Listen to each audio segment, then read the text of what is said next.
Today, we're not just talking about procrastination. We are tearing down the entire myth of willpower.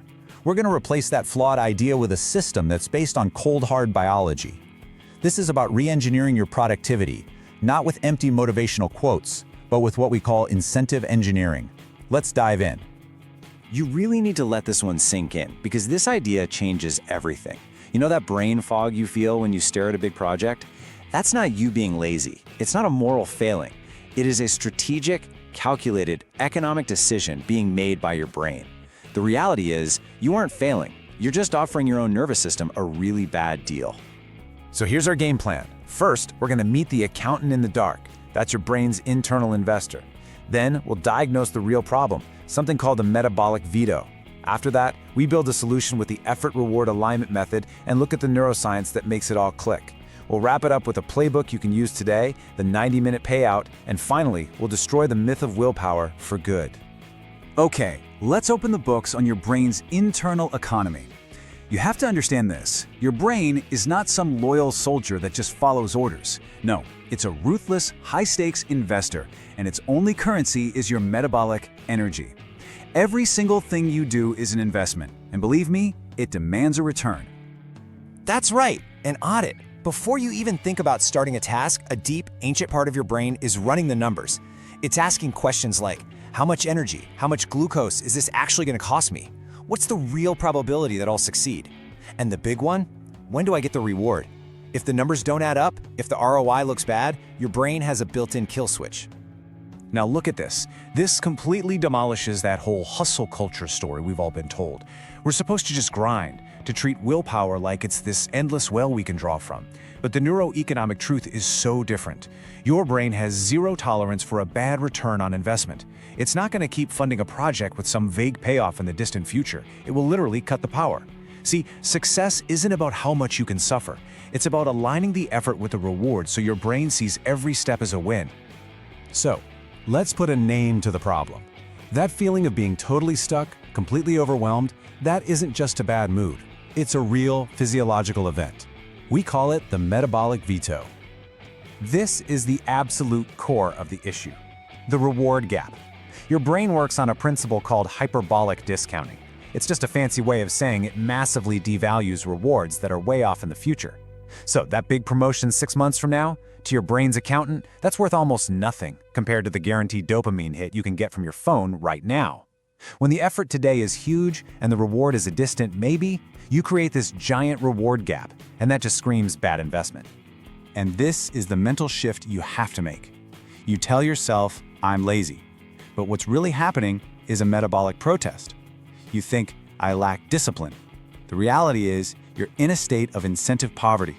You tell yourself, I just need more willpower, when the real issue is a structural problem, a massive reward gap. This is not a character flaw. It's a design flaw in how you're approaching your work. And here's exactly how it happens. There's a part of your brain called the Anterior Cingulate Cortex, the ACC. Think of it as that biological accountant. It's constantly running the numbers, weighing the cost against the probability of a payout. When it looks at a big, vague project and sees a low chance of an immediate reward, it hits a button. It triggers the metabolic veto, and that literally restricts blood flow and glucose, your brain's fuel, to your prefrontal cortex. That's the part you need for focus and planning. That heavy, foggy, I can't even think straight feeling, that's a system-wide shutdown ordered by your own brain to save energy. Okay, so we've diagnosed the issue. You've basically been pitching your brain a series of bad business deals, and it's been rationally shutting them down. So now we build the solution. We're going to stop fighting our biology and start working with it.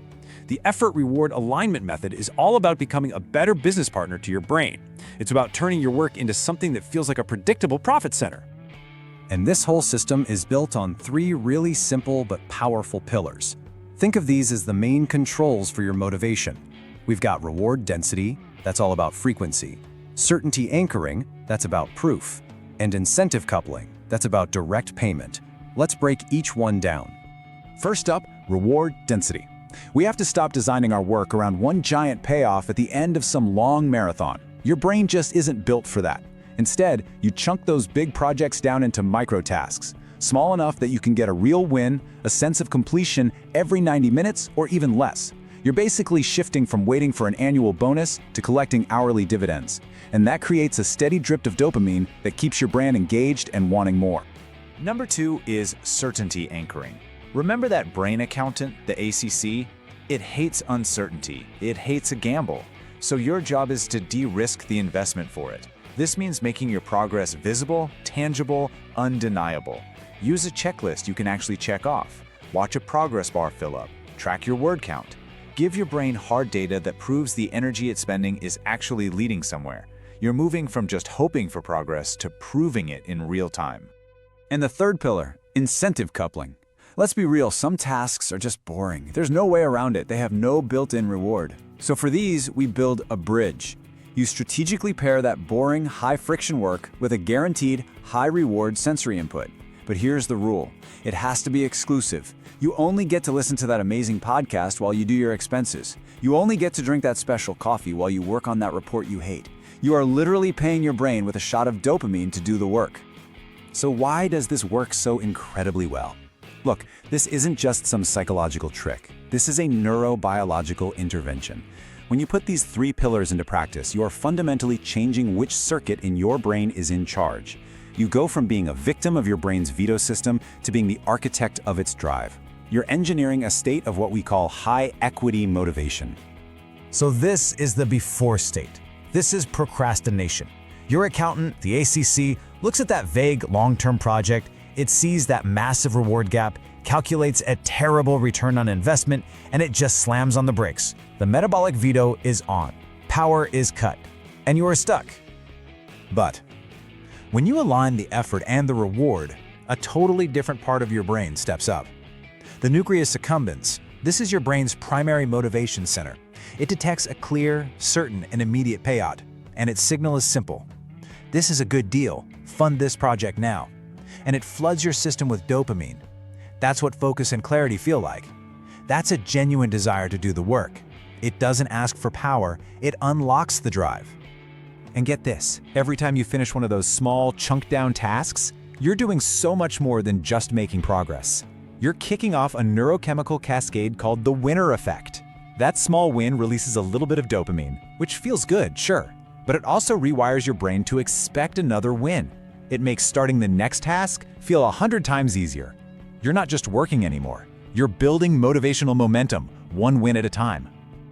Okay, we've covered the theory, we've covered the neuroscience, now let's make this real. This is not some concept to just think about. This is a protocol to execute right now. This is your playbook for turning procrastination into profit, starting with the very next thing on your to-do list.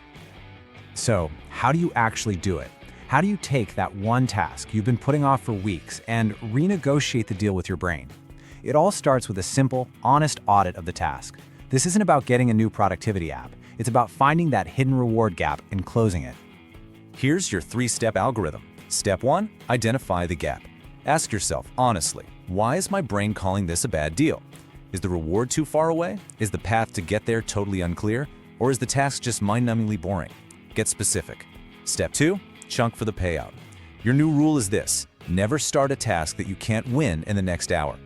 Break it down relentlessly until you have a starting block you can actually cross. And third, couple with a reward. Find a simple sensory pleasure and tie it exclusively to doing that small chunk of work. And this all brings us to the final and most important paradigm shift. This whole idea of willpower being a muscle that you just need to flex harder. It's not just wrong, it's actually destructive. It sets you up to constantly fight your own biology, and that is a fight you will lose every single time. It's time to throw out that broken model and shift from a system of debt to a system of equity. This right here is the whole thing in a nutshell. Willpower is a credit card with a very low limit. Sure, you can force a few things, but you're gonna max it out fast and crash straight into burnout. It's a system built on suffering. Alignment, on the other hand, is like a bank account. Every micro-win is a deposit, building your motivational capital.